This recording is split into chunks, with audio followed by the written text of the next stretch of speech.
Self love, self love, love yourself, love yourself, self love with Kushush। Hello friends, आज हम एक guided meditation करेंगे। इसके लिए आप अपनी दोनों आँखों को कोमलता से बंद कीजिए, पूरे शरीर को ढीला छोड़ दीजिए। दोनों हाथों की उंगलियों को आपस में मिला लें और दोनों को पैरों को क्रॉस करके आराम से बैठ जाइए। अब बस अपनी आने और जाने वाली सांसों को महसूस कीजिए कि कैसे श्वास आ रही है और कैसे श्वास जा रही है। इन श्वासों को महसूस करते हुए आपको कोई भी विचार नहीं लेना है। दोस्तों, खुद से प्रेम करना ईश्वर की ही सबसे बड़ी देन है। ईश्वर ने हमें एक अनमोल कृति के रूप में बनाया है। अगर हम अपनी कीमत को नहीं पहचानेंगे तो कौन हमारी कीमत को पहचान सकता है। अगर हर इंसान खुद से प्रेम करने लग जाए तो इस सृष्टि पर सिर्फ खुशहाली ही खुशहाली होगी, क्योंकि खुद से प्रेम करने वाला इंसान ही पूर्ण रूप से जागरूक होता है और यह जागरूकता उसके शरीर, उसके मन, उसकी बुद्धि, उसकी आत्मा के विकास में सहायक होती है। जो इंसान स्वयं के प्रति जागरूक होता है वह इंसान अपने शरीर की सही ढंग से देखभाल कर पाता है। अगर आज हमारा शरीर अस्वस्थ है तो उसका कहीं ना कहीं कारण हमारे मानसिक तौर पे अस्वस्थ विचार ही है। खुद से प्रेम करने वाला इंसान अगर अपने शरीर की ही देखभाल नहीं कर पाएगा तो सोचिए कि और अन्य स्तरों पर वह कैसे सफलता प्राप्त कर सकता है। जिस ईश्वर ने हमें बनाया है उस ईश्वर ने इस सिर्फ शरीर की ही रचना नहीं की। यह हमें देखने पर लगता है कि यह 5 तत्वों का सिर्फ शरीर है। यह शरीर नहीं। अगर हम धार्मिक पुस्तकों का, ग्रंथों का अध्ययन करते हैं तो उसमें पता लगता है कि इस शरीर को हरि के मंदिर की उपमा दी गई है। हरि का मंदिर जिसमें हरि स्वयं निवास करता है। तो सोचिए इस शरीर की क्या कीमत होनी चाहिए, या इस शरीर की क्या कीमत है, या हम इस शरीर को क्या कीमत दे रहे हैं। जिसमें स्वयं ईश्वर निवास करता हो ऐसे मंदिर कैसा होना चाहिए। ऐसा मंदिर सबसे पहले स्वस्थ होना चाहिए। ऐसा मंदिर साफ होना चाहिए। ऐसा मंदिर उस परमात्मा को रहने के लिए जो जगह बनाई गई है वह मंदिर कैसा होना चाहिए। जब हम यह कल्पना करने लगते हैं तो कल्पना करके भी हम कल्पना नहीं कर पाते कि जिस ईश्वर ने इस मंदिर को बनाया है वह इस मंदिर में कहाँ रहता है। इस चीज की खोज करना ही खुद से प्रेम करना है। अभी हम संसार में न खुद से प्रेम कर पा रहे हैं न संसार से प्रेम कर पा रहे हैं। हम एक मध्य दौराहे पर चल रहे हैं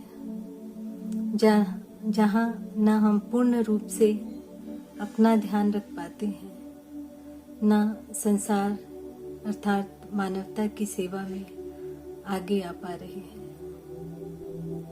जब हम खुद से प्रेम करने लगेंगे तो सच मानिए उस दिन हमारा मन स्वस्थ विचारों वाला होगा, हमारा मन पवित्र विचारों वाला होगा, हमारे मन के अंदर सतोगुणी विचार होंगे। जैसे हमारे विचार होते हैं और हमारे विचार जिस भावना से आते हैं वह भावना कैसी होगी?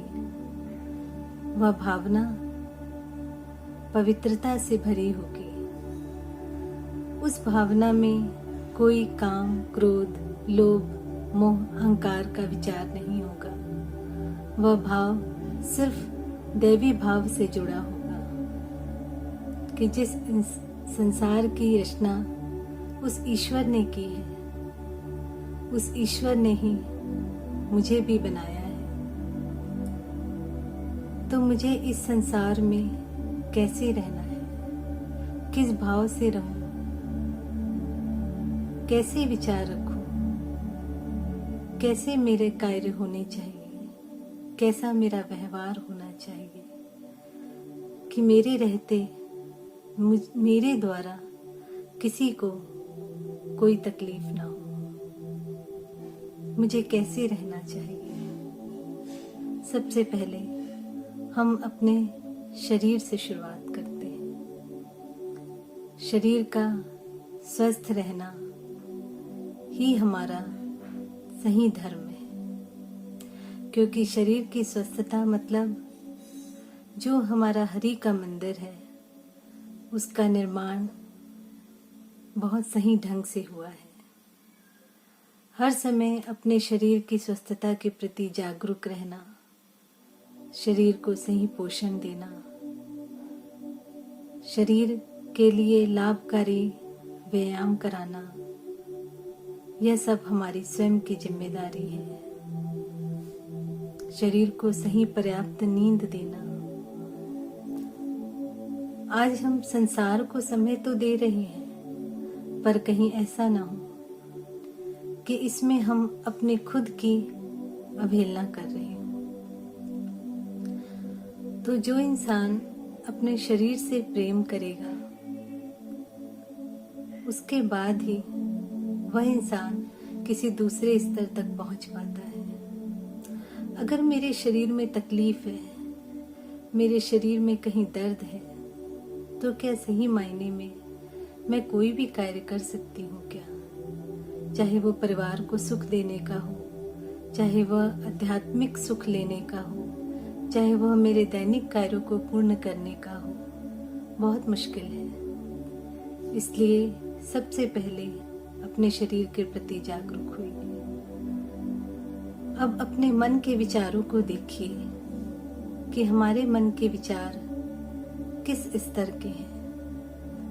हमारे मन के विचारों में कहीं कोई द्वेष तो नहीं, हमारे मन के विचारों में कहीं कोई ईर्ष्या तो नहीं, हमारे मन के विचार कहीं दूसरों की तरक्की देख के तकलीफ में तो नहीं आ जाते, हमारे मन के विचार कहीं खुद के लिए नकारात्मक तो नहीं सोचते, हमारे मन के विचार कहीं खुद को ही हताश नहीं करते। क्या वो उदासी से गिरे हैं? क्या उस कोई जीवन का लक्ष्य नहीं मिल रहा है? हमें इस पर बहुत गौर से सोचना होगा कि मैं मन में कैसे विचार लेता हूँ। अगर मेरे मन के विचार प्रेम से भरे हो, मेरे मन के विचार उत्साह से भरे हो, मुझे अपने जीवन का स्पष्ट लक्ष्य पता हो, तो मेरे मन के विचार सिर्फ विकास की ओर देखते हैं और सफलता की राह पर चलते हैं, तो सोचिए मेरा जीवन कैसा होगा। सफलता कोई मंजिल नहीं होती, सफलता एक लगातार चलने वाली राह ही है। जब भी हम कोई कार्य कर रहे हैं वह एक सफलता ही है, क्योंकि वहां हम कार्यरत हैं। जहां हम रुक जाते हैं वहां ही असफलता है, क्योंकि वहां कोई भी प्रयास नहीं हो रहा है। इसलिए लगातार अपने लिए अच्छे भाव रखना, अपने जीवन को आगे ले जाने का प्रयास करना, ये हमारे जीवन का मुख्य उद्देश्य होना ही चाहिए। अब हम अपनी बुद्धि के स्तर पर आते हैं कि हमारी बुद्धि कैसी है। हमारी बुद्धि सुबुद्धि है या हमारी बुद्धि गलत ही सोचती है। बुद्धि को विकास चाहिए, तो विकास हमेशा नया सीखते रहने से आता है। जब हम नया सीखते हैं तो हमारी बुद्धि को वह ज्ञान प्राप्त होता है जो हमें नहीं पता होता है। लगातार सीखने की प्रक्रिया को जारी रखना बहुत जरूरी है, क्योंकि जब हम लगातार सीखेंगे तो हमें खुद ही संतुष्टि होने लग जाती है कि ईश्वर हमें इन विचारों के द्वारा हमारे जीवन में एक नई तरक्की दे रहे हैं। तो बुद्धि के स्तर पर विकास करने के लिए रोज सीखने का प्रयास करें। अब हम अपनी आत्मा के स्तर पर सोचते हैं। सभी जानते हैं कि हम एक सोल ही हैं और यह सोल ही बार बार शरीर बदलती है।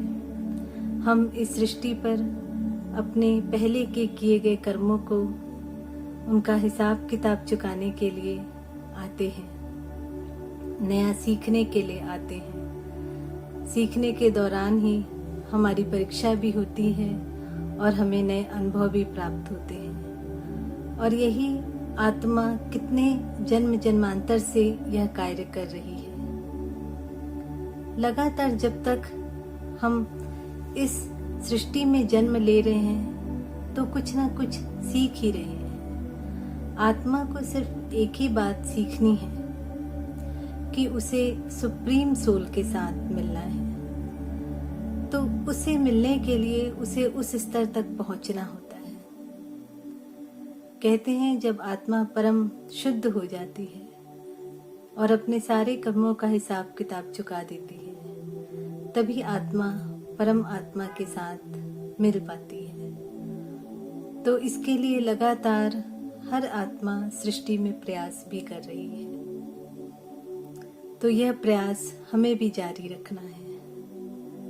सीखने की प्रक्रिया में हमें कभी दंड भी प्राप्त होता है। सीखने की प्रक्रिया में हमारा अपमान भी होता है। सीखने की प्रक्रिया में हम निराशा से गुजरते भी हैं। पर हर समय सिर्फ एक बात का बार बार जब ध्यान रखें कि हर रात के बाद सुबह आती है, तो उस नई सुबह का स्वागत करने के लिए हमेशा तैयार रहना चाहिए। जब हम नई सुबह का स्वागत करने के लिए तैयार रहते हैं तो मतलब ईश्वर हमें नए अवसर देते हैं। हर हुई घटना से प्राप्त अनुभव को लेकर हमें आगे बढ़ना होता है। जब हम आगे बढ़ते हैं तभी हम वर्तमान में जीना सीखते हैं, और जब वर्तमान में जीना सीखते हैं तब हम खुद से कनेक्ट हो पाते हैं।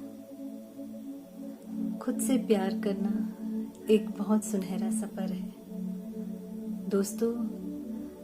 खुद से प्यार करने वाला ही इस सृष्टि से प्यार कर सकता है, क्योंकि जब हम खुद से प्यार करते हैं तो हम हर किसी के प्रति जागरूक होने लग जाते हैं। हमें समझ आने लग जाता है कि जो ईश्वर मेरे अंदर बैठा है इस हरि के मंदिर में, वही ईश्वर दूसरे इंसान के शरीर अर्थात उस हरि के मंदिर में भी बैठा है। तो अंदर से वह भाव हमें प्रेम की तरफ लेके जाता है, और इसी प्रेम को ही सेल्फ लव कहा गया है। धन्यवाद दोस्तों, आपने आज प्यार से मेडिटेशन किया, खुद से जुड़ने का प्रयास किया, खुद के प्रति जागरूक हुए। इसके लिए मैं तहे दिल से आपका धन्यवाद करती हूँ। जरूर आप मेरे इस चैनल को सब्सक्राइब कीजिए और अपने सभी दोस्तों के साथ शेयर कीजिए।